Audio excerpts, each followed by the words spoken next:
Greetings, dear listeners. This is Jonah Goldberg, host of the Remnant podcast, brought to you by the Dispatch and Dispatch Media. Full disclosure, I am very tired. I know I complain about how tired I am all the time on here, but I am really tired. I had the midnight to 2 a.m. shift at CNN, and then because I was caffeinated and cranky, and full of receipts that I could not air with ample punditry, I had a hard time falling asleep. So I've literally been I've been awake for about a half hour, and I was asleep for about maybe 2 hours. And so, and that's why I called in the big gun, who is going to have to carry me like a boxer who bet his family grocery store that he would beat his opponent in the 10th round, but his opponent keeps wanting to go down in the 4th and 5th round. So he's got to clinch him and carry him until they can get to the sweet, sweet payoff of going the distance. And so, of course, I'm referring to Chris Stirewalt, who not only holds the record for being able to hold the most Cheetos in his mouth at one time, but also holds the record for most appearances on the Remnant podcast. Brother Stirewalt, welcome back. I felt bad for myself that I had no shoes until I met a man who had no feet. I was waking up this morning grumpy because I was doing State of the Union until midnight and didn't get home, and then couldn't get to sleep. And then because I have a Sunday morning show, my body now wakes me up around 5 o'clock every day, whatever. And I thought, I'm going to trump Brother Jonah on exhaustion today. And here you are, you come in and you lay down a pat hand on middle-aged guy exhaustion. So again, you've bested me yet again, sir. All right, so we're just going to say it right now. We were texting about this yesterday. We do not give a rat's ass that technically this is not a State of the Union. If we say State of the Union instead of joint session to Congress or anything like that, and if the pedantic pundits union wants to fine us, fine, so be it. We'll let the tickets rack up like Tucker Carlson's scooter by the palm, and just the price you pay for this, because it's not that it's not correct. It's the well actuallys from people who think it's like, oh, you didn't know? Yes, we know. We just don't care. All right. So, big picture. Okay, can I actually or actually? Would you let me actually or actually? Bring it. Okay, so the convention of giving a speech to a joint session of Congress in a president's first term used to have to be tied, or didn't have to, but the convention was that it would be tied to a policy idea. Mm-hmm. So for Ronald Reagan in 1981, it's about his tax plan, right? He's coming to say, I want you to do this. Barack Obama gave an address that was about, so these were like the addresses that Woodrow Wilson and other presidents would give, Woodrow Wilson and subsequent presidents would occasionally give to charge Congress. I'm asking you to do this in this moment of national crisis. I'm asking you to do this. And they were typically shorter, and they were typically more focused on a thing. And you'd throw in some other stuff, but it'd be typically focused on a thing. Ronald Reagan's speech in 1981, I looked it up, was like a half an hour long. Mm-hmm. Donald Trump goes an hour and 40 minutes, and da-da-da-da. Now, on the one hand, in Trump's mind and in the minds of his voters, or a lot of his voters, this is just his fifth. It's just his fifth one, right? It's not different than the others, so it's kind of a State of the Union. But I did think that it was a missed opportunity for a reset, right? And I noticed throughout the first 50 days or whatever this is, 40 days of the Trump administration, the missed opportunity for a reset is sort of the theme. We're in a continuation, not, there was an interregnum, not a shift. And I don't think that's, I think it's a missed opportunity. There's a weird kind of replay of Biden's mistakes unfolding. Yes. I was talking to prominent Democrats yesterday, but I can't remember whether some of the conversations were on TV or whether they were in commercial breaks, so I got to be a little careful.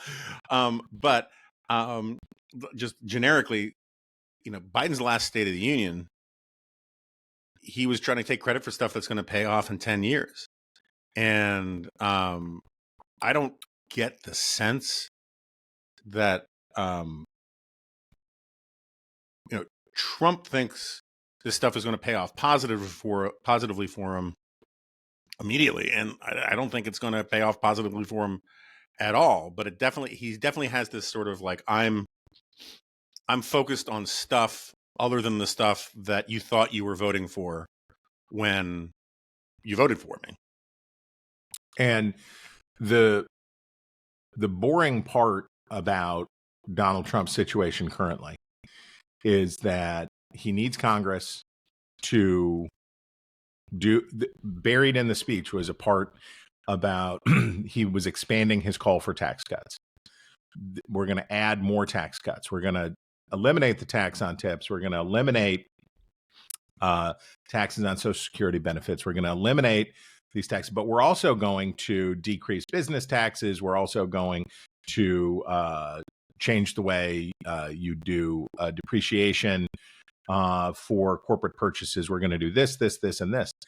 And again, I don't want to do the thing that is very common in the world of rank punditry, which is to say, oh, if only Donald Trump had done X. Well, if a frog had wings, he wouldn't bump his ass when he hopped. Donald Trump is Donald Trump, and there's no point in wondering what would it be like if he did something different.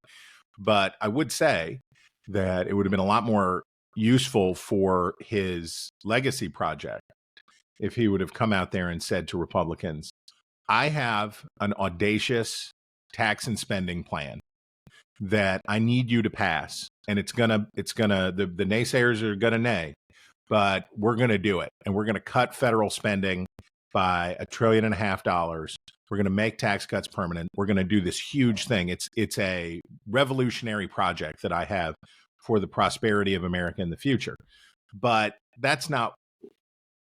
I should fully declare the State of the Union or its facsimiles are odiums. They are the worst, to me, the worst part of our civic life. I have bored you before with my obsession about 1964, Lyndon Johnson taking an already bad institution that Woodrow Wilson had instituted and turning it into a primetime television address as he tried to seize the mantle of JFK's, the memory, the bloody shirt of JFK, and launch his reelection or his 1964 campaign. And we've done it just that way for all of these years. And every year it gets worse. And this was the worst one yet. After Joe Biden's preposterous hectoring with and to Marjorie Taylor Greene and guys wearing Trump's mugshot on a T-shirt and just the idiocracy of it all and all of that stuff. And I thought, well, it can't get worse. And in the first 90 seconds, this one got worse. It was more harmful to national unity. It was less constructive, less substantive. The Al Green waving his cane around. I mean, you want to talk about, could you have a worse visual for a Democratic Party trying to rebrand itself than an elderly man waving his cane like Grandpa Simpson at Donald Trump and yelling about stuff? And their little, I don't know, Rosa signs. DeLauro could have thrown a fern. Yeah. I guess it's next year. Yeah. Something to hope for. We've got something to look forward to in 26, but the Gen Zers in their resist T-shirts walking out, the dumb little placards, and Donald Trump's superpower is getting his opponents to try to sink to his level. Mm-hmm. And then they fail because people expect Donald Trump to be awful. And then when his opponents react in kind, looking at you, Marco Rubio, when his opponents react in kind, they get dinged on a higher expectations, and it was just dreadful. It was a terrible spectacle, and it was hard to watch. So I agree with all of that. I hate the State of the Union. I hate this whole, it's monarchical in its form and its content. It is, it's only gotten worse. And as I was saying on the Dispatch Live thing last night, and I think again on TV, or maybe to the shoeshine guy at Grand Central. I can't remember. I talked to a lot of people, but you were splitting a cab with Tom Friedman, and you said that's right. You know, I love Ronald Reagan, or as I said last night, what is two thumbs and loves Ronald Reagan? This guy. But Ronald Reagan deserves, I think, among the worst aspects of his entire legacy was the incorporation of the tradition of using human beings as props at the State of the Union. Now, that doesn't mean I have nothing but love and empathy for the kid who wants to be a cop, who's got cancer. He was adorable. Everyone loves him. Nothing but sympathy for people whose kids were murdered or family members. All of those things. It's not, the point isn't that their stories aren't compelling. It's that this is very close to bread and circus. Where's my, wave the bloody toga stuff? And it is. I mean, the Democrats walked complete. And oh, by the way, you know who I believe is responsible for this who gave Reagan the idea to do it? I believe it was Tony Dolan, who was an AEI guy when I first got there. Good guy, weird dude. Guy who was discovered playing folk music in a Connecticut bar by William F. Buckley. Okay, be that as it may. I think that the Democrats walked completely. It was like the most transparent trap possible. Trump says at the outset, there's nothing I can say or do that will get you guys to applaud or smile or stand or root for America, blah, blah, blah, blah, blah. So he lays that predicate down. And then he says, look at the kid who wants to be a cop, the adorable black kid who has brain cancer who wants to be a cop. You're not going to stand for him? You're not going to stand for all these other people? And so I think the Democrats, I mean, it was a good night for Trump to the extent these things matter. I just don't think they matter very much. But it was also just an ugly spectacle, I think. So if I throw a rock through your front window, if I walk up in front of your house and hurl a rock through your front window. You mean again? Yet again. Well, it's Wednesday. So if I do that and then invite you to a barbecue the next day, and I can say to the neighbors, this guy, he's crazy. I mean, he wouldn't even come to a barbecue. I invited him over for a barbecue, and he wouldn't even bring his family. Donald Trump gets to come in with I heard Democrats say the most dishonest. I don't know how we would measure dishonesty, but with a geyser of total bogus, the country's, for the first time, more Americans think we're on the right track. No, it's a 3-1. Americans are very concerned about the economy. They're concerned about Donald Trump. They're concerned about a bunch of stuff. He called Elizabeth Warren Pocahontas.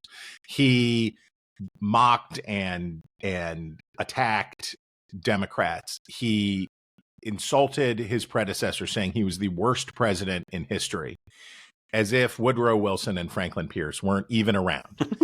And he does all that.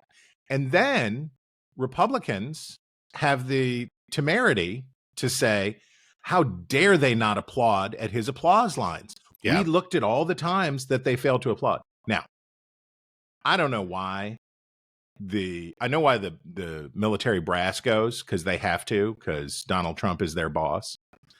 I don't know why the Supreme Court goes. Yeah. I don't know. I don't know what. And did you see at the end? Donald Trump spoke to John Roberts like John Roberts was the maitre d' at the 21 Club. Hey, I appreciate you. I won't forget. Like he was slipping him a 50. And if I was a Democrat, I mean, or a Republican, but why would I go to that? What's the upside? And if a much more effective form of protest for Democrats would have been to say, you pack the whole house, you have at it. You want to, I'm not coming. And the trap of this dumb speech as an institution is, now we're going to count. How many times do you pop up like a jack in the box to applaud for this? And what the convention that has arisen out of the terrible bequeathal of Wilson and Lyndon Johnson is, we're going to keep score. How many applause lines? How many people stood up? How many people whatever? I say, don't mend it, end it.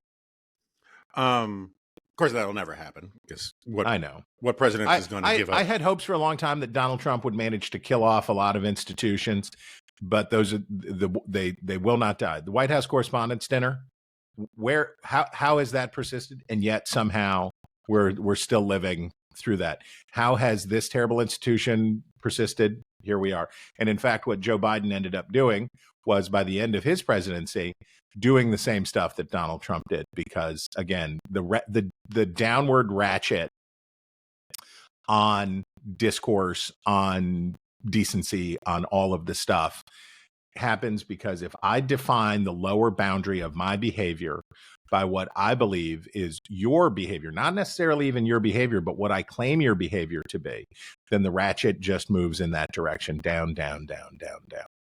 Well, so I have a kind of a slightly meta theory about this. So my understanding, I'm open to correction,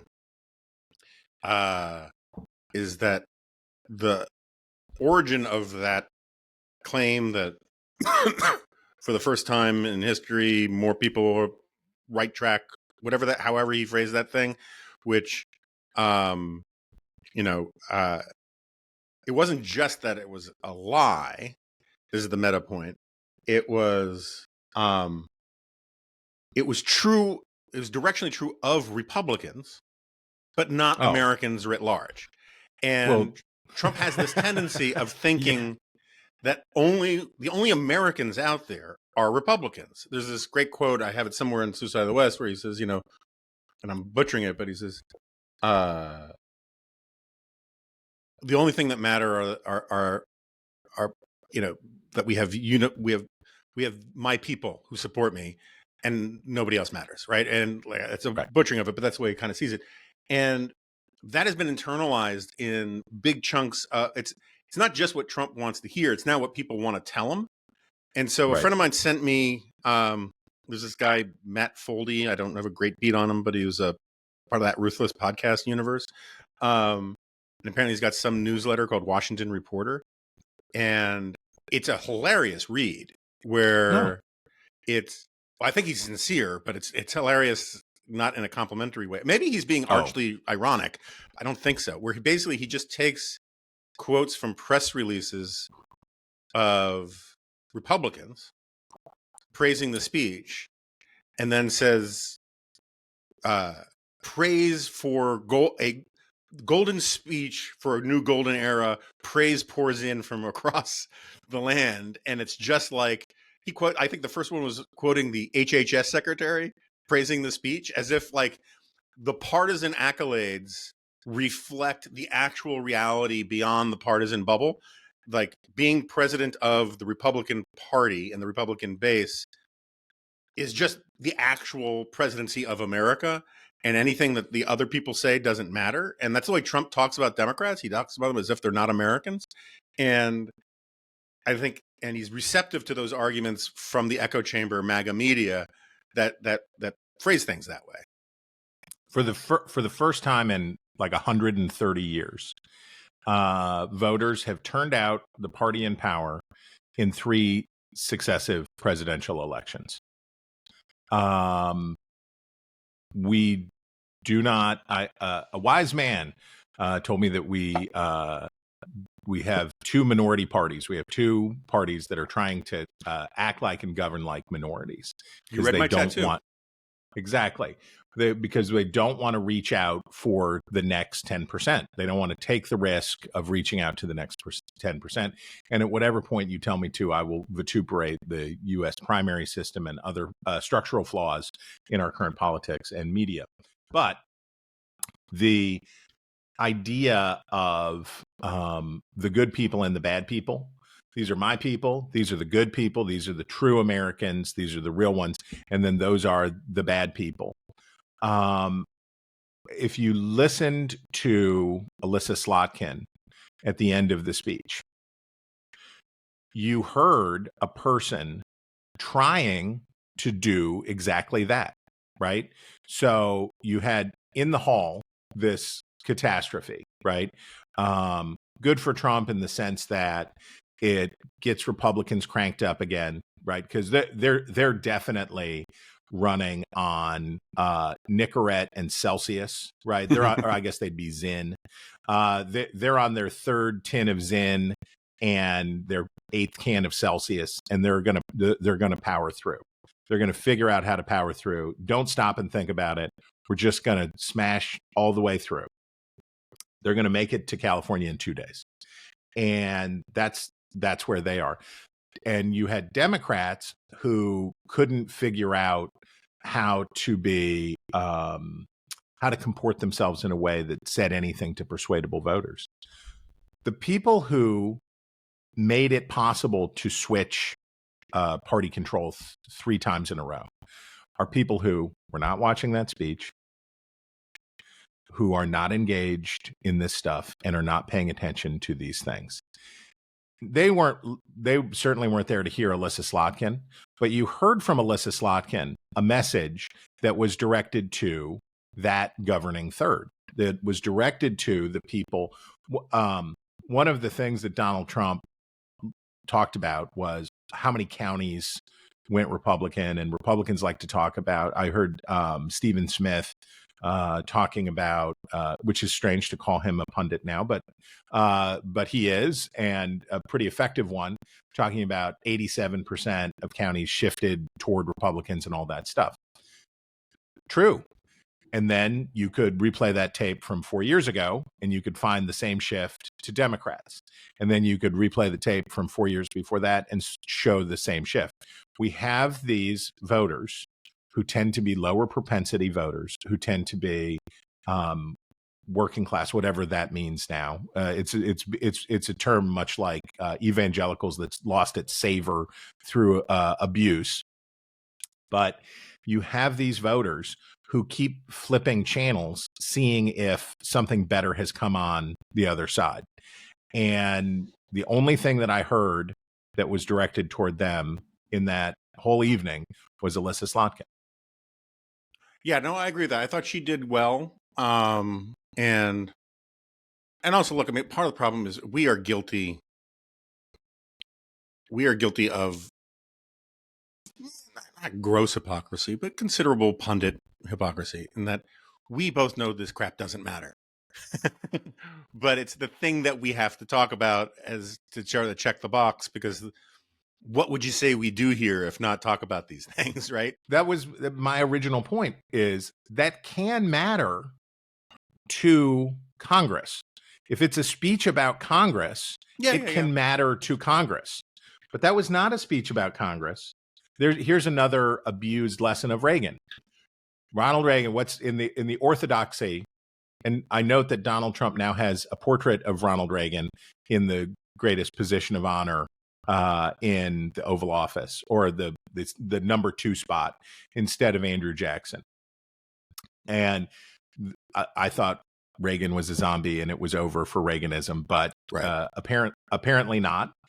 And one of the other lessons from Reagan was in the ancient scrolls, Ronald Reagan went over the heads of the media and Congress and talked directly to the American people, which he did, which was very effective, right? When Reagan had a problem with Congress, he would give an Oval Office address, or he'd give a speech to a joint session and do that stuff. But he also was doing legislative deals and working with Tip O'Neill and working it. So it's been much like the guests in the audience. It was a tactic that worked because it was new, but is not a mainstay of governing. All right, I will quit. What about? I will quit actuallying you. No, I was just going to say, like, Steve made this point last night, but like, we were told that Trump, that Biden's State of the Union, his last State of the Union, where he was hopped up on, B12 shots, proved that he could go another 4 years and had saved his presidency. And literally, like 3 months later, he was dropped out of the race, right? So, like, but here's what I want to flip out as we move ahead beyond as we peel our hip waders and galoshes off as we get out of the sewers of rank punditry and look at forward.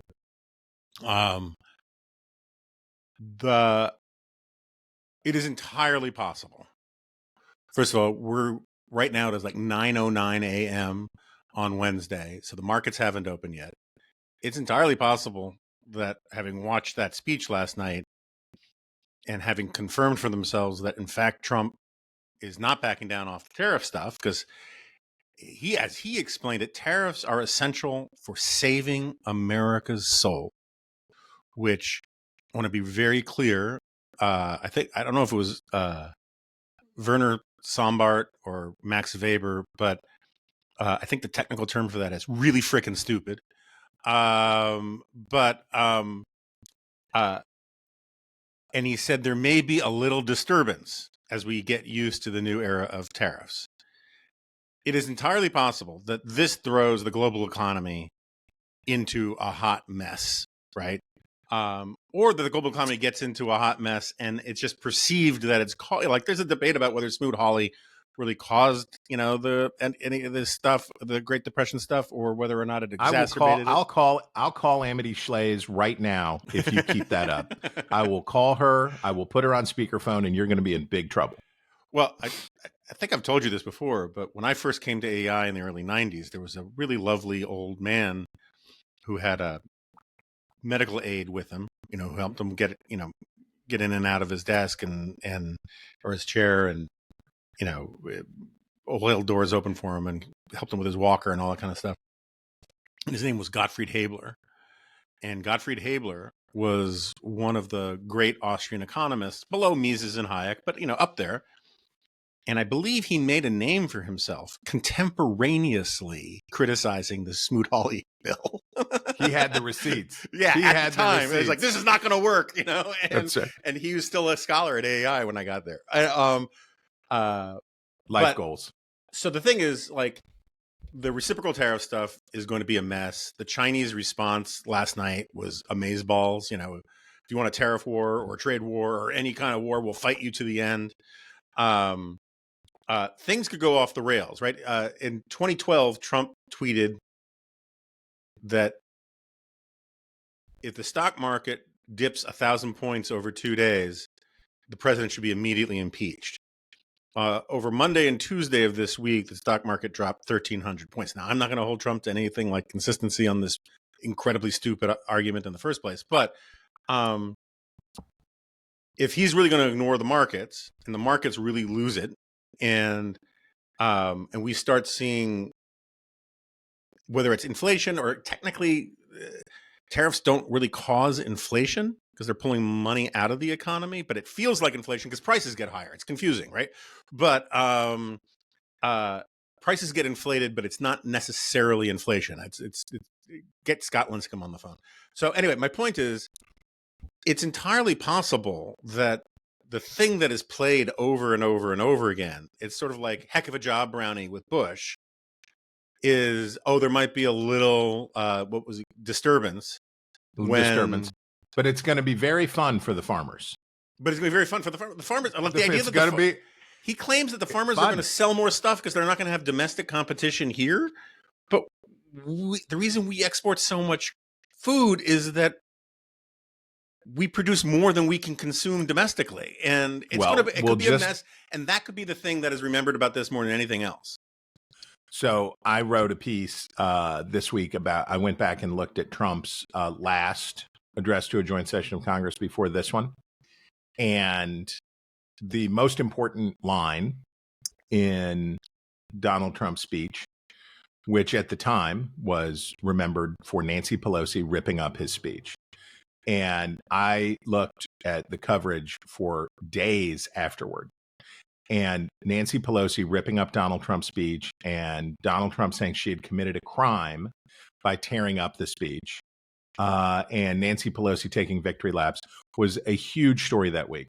Most important line in the speech was about 2/3 of the way down, where Donald Trump, in a throwaway line, said, and we're going to protect from this. There's a virus, and we're going to protect people from it. And we're working closely with China.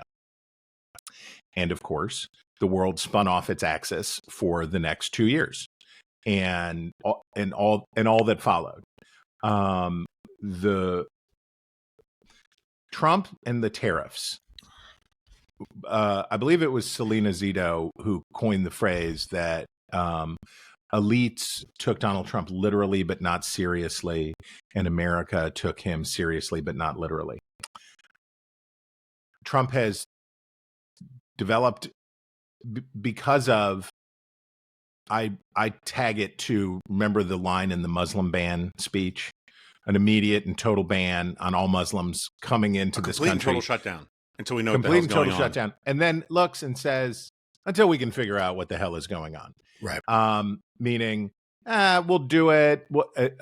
My current favorite Trump construction is he was in the Oval Office and talking about something, and a reporter said, well, what about this? What about that? What about the other thing? And he said, what about anything? And I thought, yes, this is correct. So one way to look at Trump and the tariffs is he threatens them, he talks about it, he does all that stuff, but in the end, he's not going to really crash the world economy. He's not really going to send prices skyward. He's not going, I mean, when you look at what happened with 10-year treasuries, all that stuff, it's a negotiating tactic. And he delivered on that with Zelensky in his address, right? Which is, you can see that it tasted like ashes in his mouth, but he said, I have a letter from Zelensky. It's a beautiful letter, and he's ready to do what I want him to do. Zelensky didn't technically apologize, and Trump didn't technically accept it, but created the same effect. So for the Republicans who were there, and most of them are very worried about what happens, Donald Trump was saying, I made a bunch of noise. We said we were going to cut off aid, but it'll probably be okay in the end. And that's the premise of Trumpism, which is we're going to have some disruption, but when Elon Musk explains why that we'll make mistakes, bad stuff will happen, but then we'll fix it and there won't really be any consequences to it. And we're less than 2 months into this term, and Republicans feel like, well, maybe there won't be consequences, right? Maybe the tariffs don't actually come into place. Maybe this is just a negotiating posture with NAFTA. And I don't know what the answer to that is, but I do know that you're creating a much higher risk environment so that when bad things do happen, unforeseen bad things or predictably bad things happen, that you don't have the leeway to respond. If you're running your tachometer in the red all of the time, you get wear and tear on the engine, and you're going to eventually break down. By the way, editor's note, the quote that I completely butchered before, that I finally found it, and I just want to, because it's so much better than the malapropism riddled dreck that I offered. Trump had once said, the only important thing is the unification of the people, because the other people don't mean anything. It is so perfect in its conception of things. Oh my God. Isn't that perfect? And that's sort of what I mean. He thinks MAGA people are Americans, and the other people are, Jagdish and the others who are sitting at the back table at the Delta House Rush, and they just don't matter, right? Because they're not part of the fraternity. No true Scotsman. No true Scotsman. Right. If you love America, you must be supporting Donald Trump. Therefore, if you're not supporting Donald Trump, you're not a true American. And boy, is that a dangerous and to both sides, as is my want.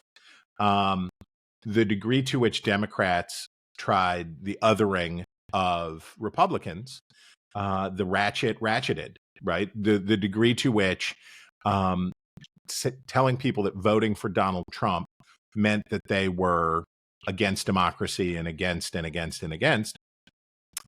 it doesn't work, and it defines deviancy down one more time.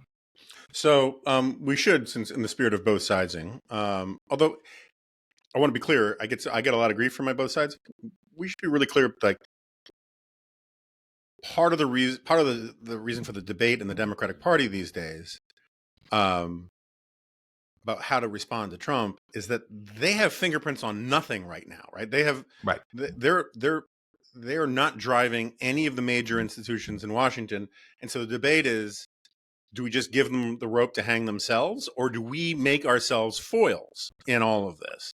Right. And I'm much more, if I were a strategist, which fortunately I'm not, I would lean much more towards the give them the rope thing.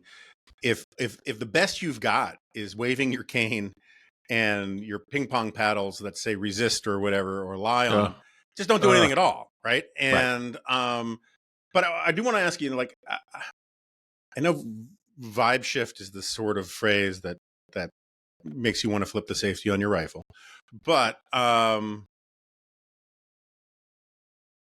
can't get a handle on.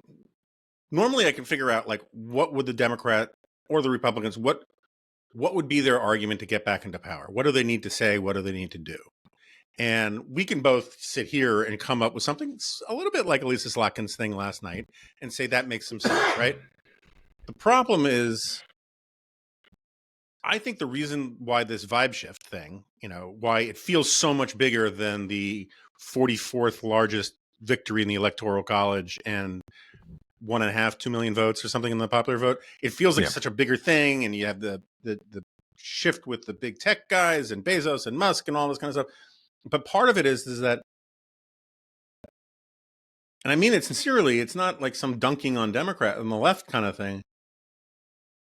I don't think they have a metaphysic anymore. I don't think they have a language or a theory of the case about what the left is for that is persuasive to the median voter, right? And we're not going to do our Latinx and birthing person shtick here again and all that kind of stuff. But the party of government needs to be for the things government can do for you. And the way so much of what they're talking about in terms of like the Doge stuff is the victims are the federal workers. And I think there are a lot of federal workers who are victims, but they haven't figured out really how to turn it into an argument about why this is bad for you. They say you should feel sympathy for these federal workers. And that's part of the Democrats' problem, is that if the party of government is just for the sort of public choice theory, the people, eating at the trough rather than, the average citizen, then it just seems self-serving and self-dealing. And I think the identity politics stuff is really played out.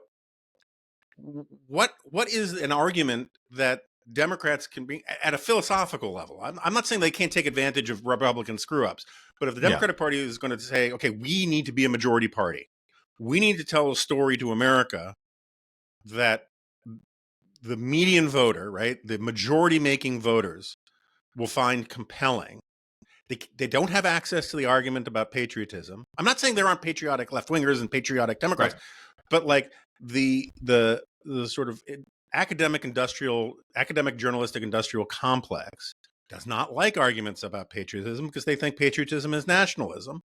They can't talk about non-identity politics stuff, and they can't talk about the government being a tool for anything other than like social transformation, about fixing America and making it a country they can be proud in, because they're not proud of it now. All of that language they just don't have access to, and I cannot stop talking. So what do you think? Well, the first thing for Democrats to remember is that they can do whatever they want because it doesn't matter. As you say, they're shut out. They control neither like house William of F. Buckley in international waters. Right. They're shut out.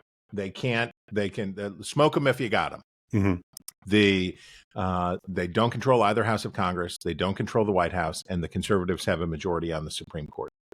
There's no redoubt for them to retreat to and try to govern or control things.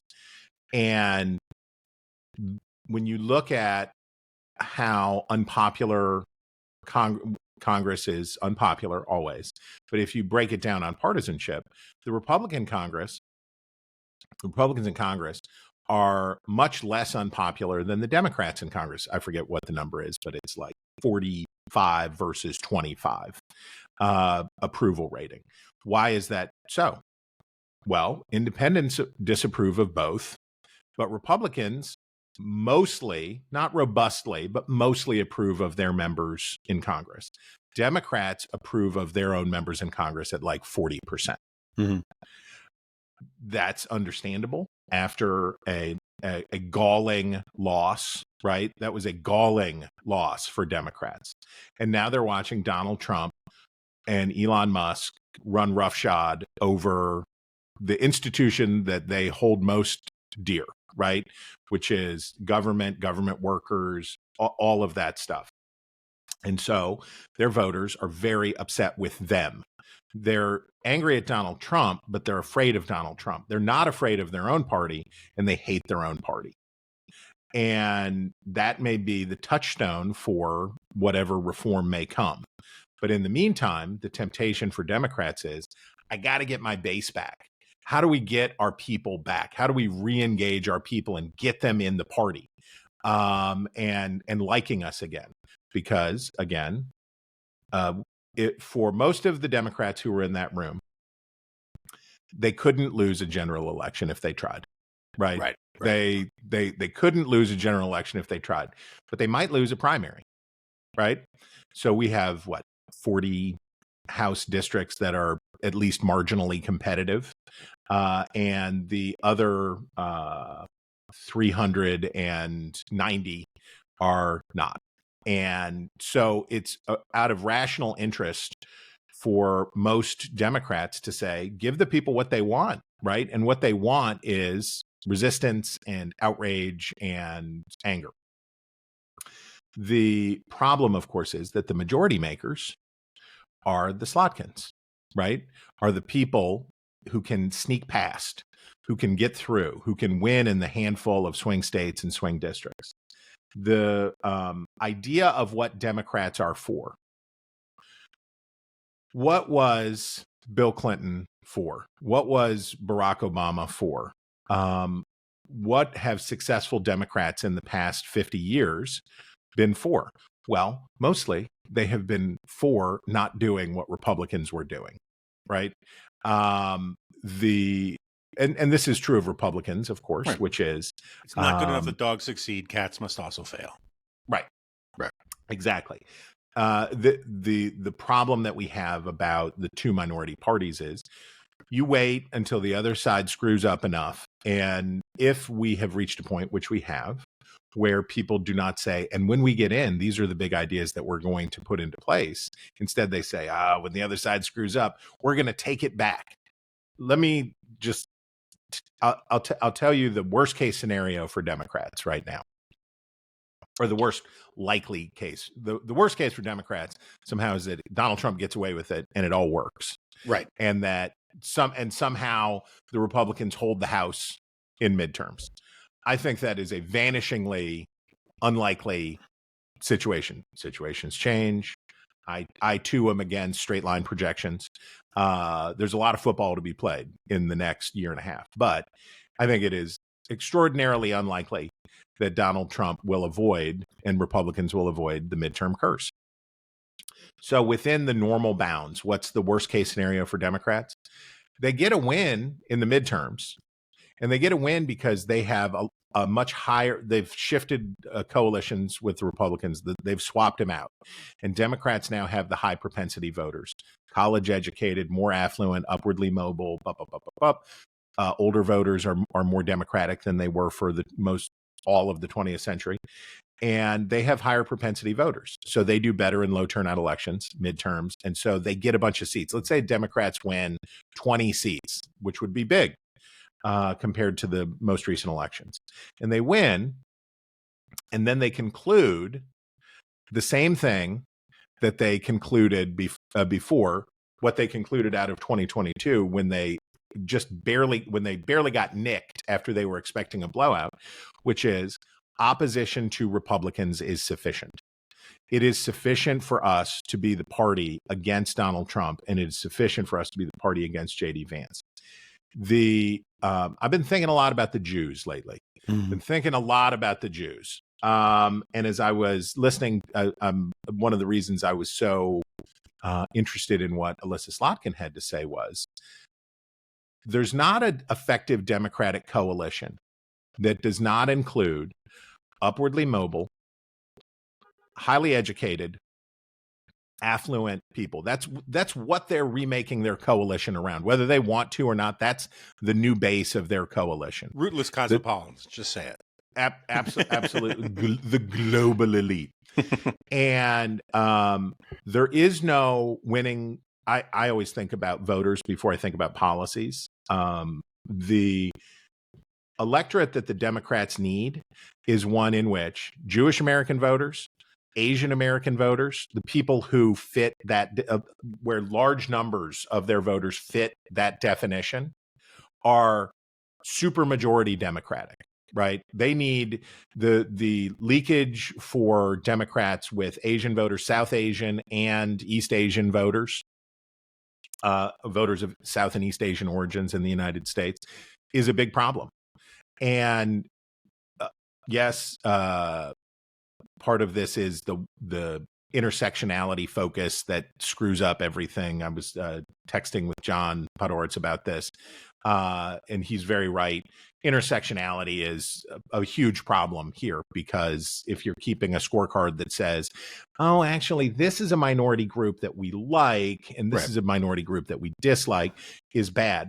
But that's generally, sort of what I was getting at about they need a new metaphysic, because seeing the world through those goggles messes everything up. Yeah. But what they really need is to be a party about success. And they need to be a party about, we love it, we love America, we love the American dream, we love all of that stuff. You say that patriotism is not available to them, and that is true, because their base does not, many in their activist base do associate patriotism with nationalism, and and are repelled by the gaudy patriotism of Donald Trump. A golden dome, a golden card, a golden age, the golden arches. They're repelled by it, and I understand that, but they must find a way to tell a story about America that is about upward mobility, is about success, and the great American comeback. When a child of privilege and former television star is beating you on the question of upward mobility and the man from hope, this is a problem. So Democrats have to find a way to have a message that speaks to people like, I think about the Josh Shapiro debacle. Kamala Harris has to pick a running mate. She finds the popular governor of Pennsylvania. I don't know. I'll take her word for it, or the word of the sources around her, that they didn't click and it wasn't a good vibe. Okay, whatever. Like that's a thing. But elevating Josh Shapiro, who is indicative of the kinds of voters in the kinds of places that Democrats need to win, and saying, never mind. Actually, we don't want you. We're going to cosplay rural America, where that's not their coalition. Those aren't their voters. The people they should be worried about are people who live in places like suburban Philadelphia, suburban Pittsburgh, Milwaukee, Atlanta. They should be worried about upwardly mobile, affluent people who look at a Democratic Party that doesn't seem to be focused on optimism, patriotism, success, the kind of stuff that Clinton and Obama could do, and Democrats are having a hard time doing. Yeah, so Shapiro, I mean, it's interesting you went there because this sort of gets at my point, and I want to get this guy Dunkelman on the podcast, the Why Nothing Works guy. I have his book. It looks really good. The red flag, getting to the sort of philosophical part again, the red flag for the Democratic Party should have been when I think it was the section of 295 that caught fire, right, and collapsed. Yes. When Shapiro suspended all of the rules about union labor and environmental impact statements, all of the red tape, right? And he said, we're going to suspend all that stuff so we can get this thing rebuilt as quickly as possible, rather than like they were talking about 10 months, which like would have ground Philadelphia to a standstill. Totally. Right? And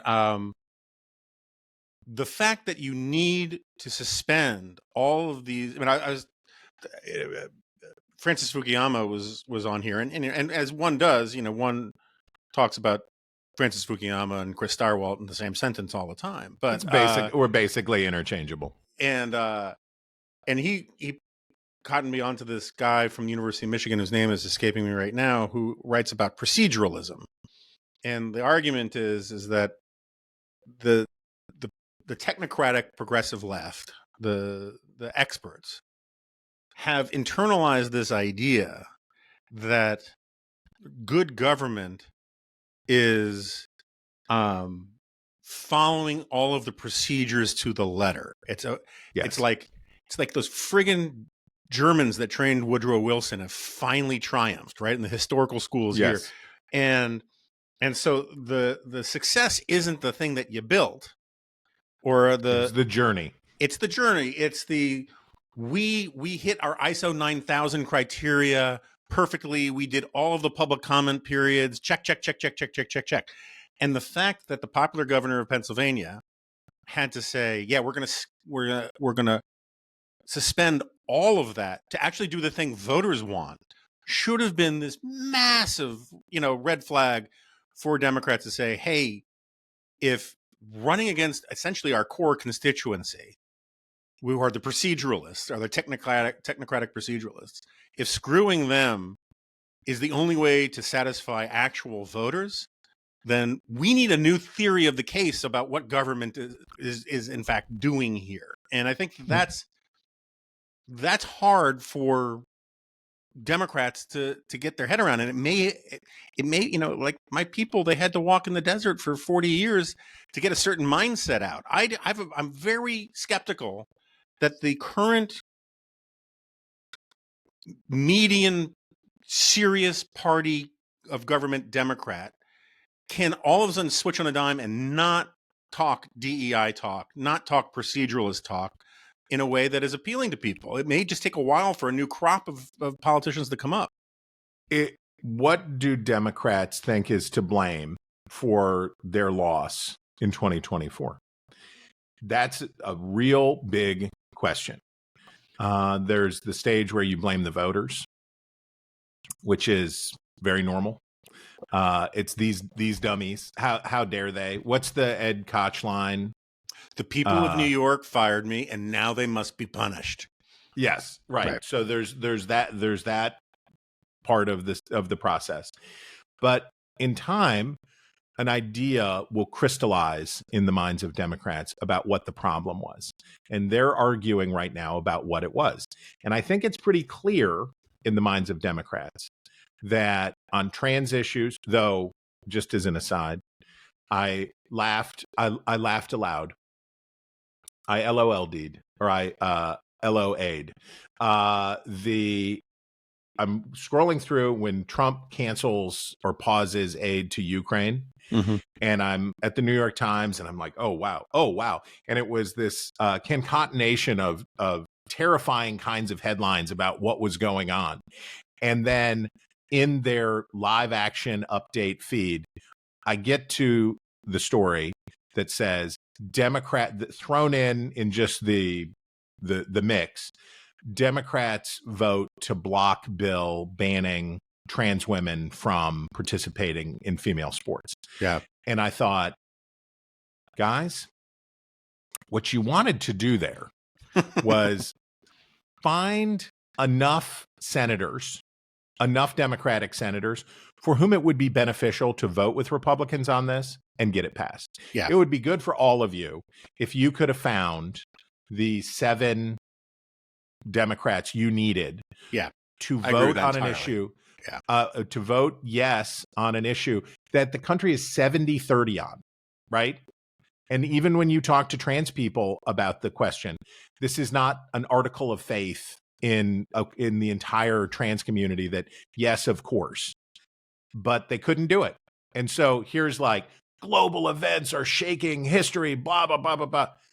We blocked the bill, making sure that trans women can participate in female sports, which to me was a great crystallization of exactly what you say, that it's very hard to give up on what you think is your base. And by the way, I'll give them credit for thinking, for believing that they're sincere. That they believe that like, I don't think they're doing it just out of some distorted self-interest. I think they think what they think. But Democrats are wrestling with this question about how much did woke and how much did Latinx and how much did all of this hurt us with, and how many Democrats have spoken to you about the efficacy of the Donald Trump is for you, or Kamala Harris is for they, them, and Donald Trump is for you. So I think that's seeping in, right, to some degree. If Democrats were not ready to turn the page on where they had been during the Bush years, if we think about how Barack Obama won and became president, a very progressive person, the most progressive president maybe since Woodrow Wilson, or Lyndon Johnson, I don't know, pick a guy. How did he win? Well, he gave a speech attacking the Iraq War that was very popular with Democratic activists. He was anti-Bush. What was the speech that launched him on the trajectory that would eventually make him president? His keynote in 2004, yeah. Yep, was a speech that was anathema to hardcore Democratic Party activists. He said, there's not 2 Americas. He repudiated John Edwards, right? Right. The party's nominee for vice president that year. So there aren't 2 Americas. There isn't a red and a blue America. There's one America. And it was a really good speech. And it was about finding common cause with Republicans and doing all of that stuff. Bill Clinton, how did he do it? Because he, whether it was telling the NAACP that they can't coddle cop killer lyrics, flying back to Arkansas out of New Hampshire to make sure that Ricky Ray Rector was executed in Arkansas. Right. So Bill Clinton did all of these things to say to Democrats, I am different.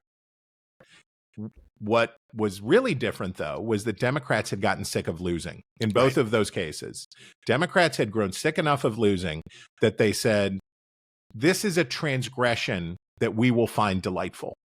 We will not be offended by this we will not be offended by the transgression. We will feel the tingle. Donald Trump gives Republicans tingles because his transgressions against the norms and what Republicans typically want, they believe will lead them to victory. And so they go along with it. Are Democrats going to get to a point where they will permit tingly transgressions? Will they get to a point where they're like, well, you know what? I'm glad somebody said it. I'm glad somebody did it. It's not about the willingness to have a Sister Souljah moment. It's about the party's willingness to experience it. Mm-hmm. And I don't know whether and that's why I say the worst of the likely scenarios in the coming 3 years, the worst one for Democrats is that they get a windfall based on Republican doofussery and conclude, oh, you know what? We're still in this thing, baby. Yeah. We're still right here. And they are not willing to listen to whether it's Alyssa Slotkin or Josh Shapiro or whoever that says, I'm gonna give you the tingles here and you're gonna go along with it. So I got to go. I got to call an Uber and get to the airport. But I agree with that entirely. When I worked for Ben Wattenberg in the 1990s, he was obsessed with the DLC, which was the successor, the Democratic Leadership Council, which is this, centrist Democrat thing that Bill Clinton glommed onto that move the party back to the center. And one of the reasons why he was obsessed with it is that he then was part of the CDM, which was the Coalition for Democratic Majority, which was the 1970s version of that. And I will say that I've been deeply disappointed that Bill Kristol, I still consider a friend. I think he had this idea that he was going to go into the Democratic Party and basically be a Moynihan kind of Democrat and pull the party to sanity so it could win and stop Donald Trump. And that process is not, I don't mean to single out Bill Kristol. That process, period, has not happened. And I think that is, it would be, there are a bunch of people, and I'm a broken record on this, who fit my definition of what a neocon is, right? The Jonathan Haidts, the Yasha Monks, all of these people who were people of the left who have moved rightward because that's where the data is taking them. It would be good if their corresponding numbers inside the party started saying, our colleague Roy Teixeira comes closest to that model, right? He's like, you guys, you're not following the data. You're not looking at where the voters are. You're not looking at where the policy is. And unless you move this party to the center, you're going to be a rump party for the foreseeable future. Other than Roy and a handful of others, like there is not that kind of movement within the Democratic Party. And the way to sell that movement is to say that's how you win, right? That's what Bill Clinton successfully did. And I want the Democratic Party to be a healthy, successful party because there's no way the Republican Party is going to be one so long as it doesn't have a real competition. You can't have one healthy party, right? Because then you have no healthy parties, right? To get back to the boxing metaphor with which started, you're not going to be a great boxer if you're only fighting 98-pound one-armed asthmatics. Palookas. Yeah. Palookas. So. Yeah, you can't the Primo Carnera story, my favorite sports story, the Primo Carnera story. He didn't know that he was a patsy. He didn't know that these mobsters were standing up all these guys to take knockouts. And then when he finally had to fight, and I think it was Max Schmeling, when he finally had to fight somebody, they cut him to ribbons. And when Primo Carnera came to, all of his handlers had taken all the money and they had all gone. And he was left with about 30 cents in his pocket and decided he'd just go back to Italy because that'd be about the thing to do. And he arrived just in time to be put into a work camp by Mussolini. So take the that is your favorite sports story? It's such a great story. It's such an amazing story. And it does have a happy ending because Primo Carnera goes on to he comes after the war, comes back and is a wrestler and a celebrity in America. He's this big, amazing looking dude. And he became a wrestler and had a third chapter in his story. And I should write a historical novel about Primo Carnera. It's just such a great story. That's actually a great idea. All right, my friend, I got to go. I'm late. Thank you for doing this. Appreciate it. Obviously, you'll be back. And have a great day, my friend. Power to the people, but not too much.